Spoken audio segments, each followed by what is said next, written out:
Welcome to The Bottom Line. My name is Benjamin Poole, and I've got a couple guys with me today, Dr. B and Gareth. Here we Awesome. go. So we've got some exciting stuff to talk about today, man. What a day, man. What a day. Got some GameStop. Little kitty action today. Yeah, Nvidia after the bell. Oh, It's yeah. got a 10-for-1 stock split. That's right. Oh, man, and the spider's just unstoppable. We should, you know what, we should go over what the stock split means, right? I feel like a lot of people are thinking it might mean something more than it is. Basically, if you have 1 share of Nvidia starting Monday, you will have 10 shares. You'll have 10 shares. But it'll be at 1/10 the price. So you don't make any money really, but you just get more shares. And I think there's a positive and a negative. The positive is that the shares will be cheaper, so people might be enticed to buy it, thinking, oh, it's cheap, it's only $120 or whatever it is. The negatives are, like you mentioned, is that if you had 1 share and now you have 10, you might be enticed to take half off the table, pocket that profit. So it really works both ways.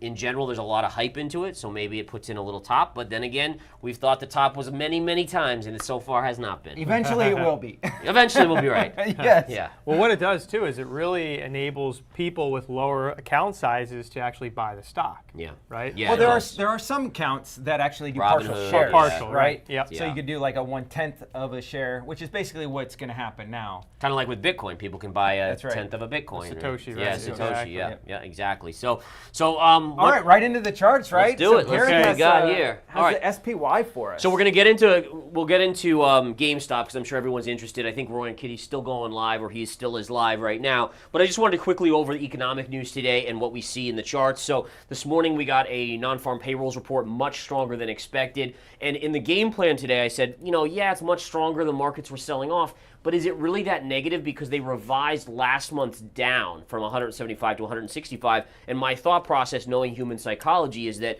if you revise last month, everyone's going to assume this one's going to get revised as well. And so at 272, what are people thinking? 200, which is basically in line. In addition, we had unemployment pop up to 4% from 3.9, which kind of is the same way. So yields are popping today, the dollar's popping, but it seems like now we're in a market where good news is good news and bad news is bad news. So I think for the most part, this number is it's a decent number, right? Even if they revise it, it's still an okay number, and people are going to say the economy's okay. We're okay. So you're saying that the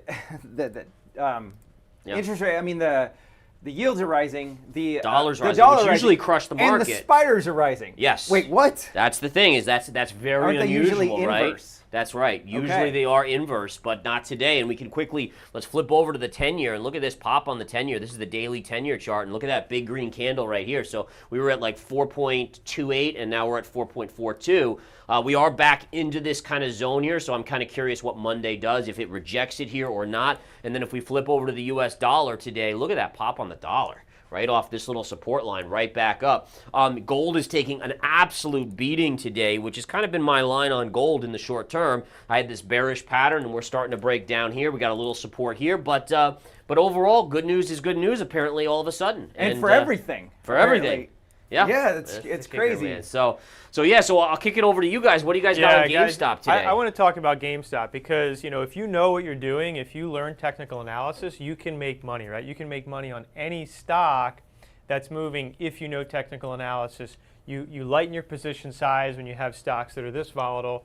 You manage your risk. So check this out, right? So this was the highs on GameStop right around 120 back in 2021, early 2022. And what I did yesterday, as the price was rising into the 60s, I pulled a fib, right? So you have a fib from the highs here to the lows of the chart, and you got your 50% fib right in here, right above $60. Let me go to the next chart here. And I just want to show you guys what I was looking at, because I was actually trading this. Gareth and I were trading this yesterday after the bell. And we were trading right around 7 p.m. Yeah, I was right? actually in bed. I was in bed on my laptop, and I'm like, what the heck? Let's trade a little bit more. So traded yesterday in the after hours. So this is what we were looking at, right? So we had that 0.5 fib. All right, let me just get my pen here. And you had the third hit of this upsloping trend line. All right, so 1, 2, 3. And this marked the top from yesterday, and look at the fall from 65, 66, down to 28 today. Now, we were trading this, again, from about 7:30, to 8 o'clock. And we were making money. How were we making money? We saw this trend line come up, and look at what happened right there at the top. This is after hours, right around 7:45, 7:30, okay? And a topping tail formed. You had this huge move up. It was oversold. If you were to look at the RSI is overbought. You have a topping tail here, and this marked the top of GME, a 10-minute topping tail. Really amazing. So we usually don't trade that and use as. So GME was an interesting situation, right? Because it was trading as if the market was open. yeah, it was, because there was so much volume. There's so It was incredible. Usually, Incredible. usually after hours, it's a lot harder to trade, just because of the simple fact that after hours the volume generally drops off big time. So with a stock like GME, where it's almost 24-hour trading, then you can have these reversal signals and then actually play them, because each of the charts, like Dr. B was saying, they're just human psychology, right? And so they're all going to trade the same. You get these big these big FOMO spikes. Oh my gosh, I'm going to miss out on the rally. And so it goes into that next level, and then you get this big pullbacks. And it's just for me, it was incredible because, I was shorting basically yesterday evening. Once it got above 50, I did like 100 shares, and then it went to 53, another 100. Then I did a couple hundred more, and then, up into the low 60s last night. And then it came back in, and I was almost break even when after hours closed at 8 p.m. And then I happened to see, I'm like, what's this on IBKR that says overnight trading? Yeah. I've never done a trade past 8 o'clock at night because I didn't think you could. Yeah. And now they have basically Yeah, you can. 24/7. And so Right. I put out a cover order at like 50, I think it was like 53 or 52 yesterday after it like 9 o'clock it hit. And I got filled. And I'm like, this is incredible. Unbelievable. So pop my cherry on that one. Well, I just want to go through, and go sorry ahead. to steal your thunder, Ben, but the key for this was a multi-factor trade, right? So let's go through the factors. So number one, you had a fib level of 0.5. We know that in general, when you have a big run up and a big drawdown, in general, the stock retraces to the 50% fib, okay? Factor number one. Number two is this trend line, okay? So that's a second factor. Let's go to the 10-minute chart. Then you have another trend line here corresponding in the same area as the other high time frame chart, okay? So that's a third factor. What's another factor we had? This stock was overbought. Yep, so go ahead and switch back to the the daily. Okay. Okay, so on the daily chart, you've got this big red bar candle as well, right? And so you know that right here, this red bar candle, that you've got a lot of buyers who were in this who are getting just crushed. And so this is going to be a really, really, really strong resistance level to get up into that area. And so for me, It's almost like a gap fill. it is. Yeah. 100%. Yeah. Because in order for the sellers to get out of this, they have to have the buyers. And so there's buyers all inside of this. Now, there were additional candles that came up in it, but if you think this stock is going to the moon, you probably stay in. And then it wasn't until really they get back down to here that they're in a lot of pain. And so when it gets up there to their break even, they're just going to cut their losses. Yep. Yeah. Yep. So we had these factors, right? The fourth factor was the fact that it was overbought. Okay, let's just pop up the screen here. So it was overbought, clearly. And then the fifth factor, you had a topping tail in the 10 minutes. So a 5-factor trade, and you would have made 50% if you had shorted right here and held this from last night about 7:30 to right now. Really amazing.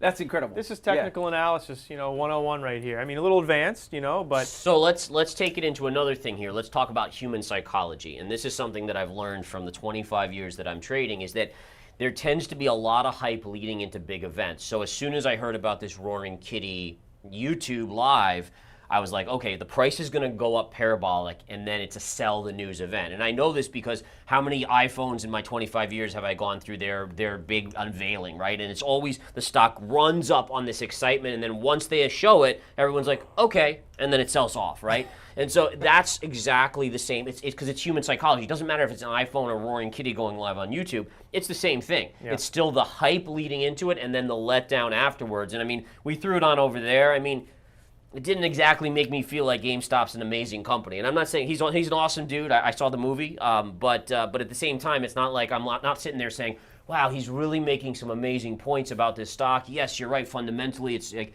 not really, right? It's just it's more hype and fluff and all that Yeah, stuff. I think at this point he's kind of just making fun of the whole situation.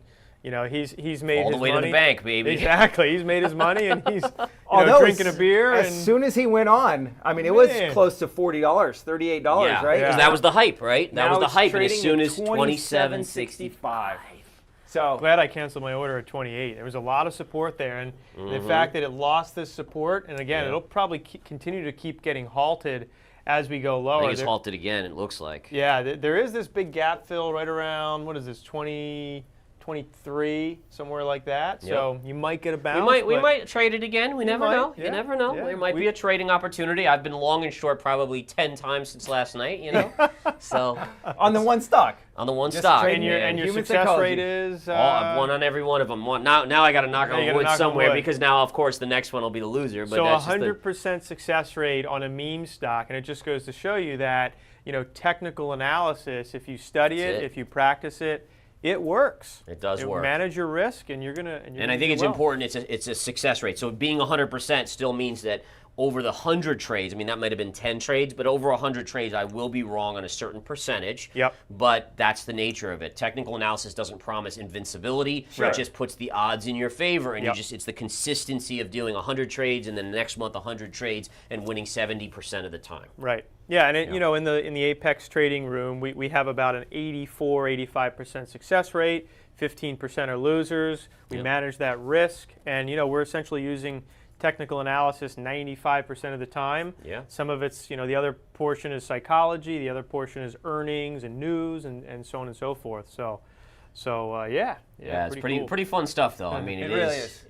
It is. So, listen, guys. I think it's a good place to end here today on the bottom line. Yep. I think this is the big That's story. right. Oh, next week, let's not forget we got the Fed meeting. I assume will you do the live with me again? Yeah, Ben, sure. you're more than welcome to join in. We have fun All right. doing these things. So at 1:55 next Wednesday, we'll go live for the Fed decision live. See if there's some trading opportunities. I'll try to load my account up, and we'll see if we can trade some action like we did that one time a couple times ago.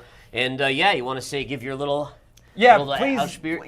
Well, we didn't give any real levels and stuff like that, but I still think it's good enough. understand that this is not financial advice. Please do your own research when making these trades. And thanks for joining us. And That's the bottom line. Take care. Nice.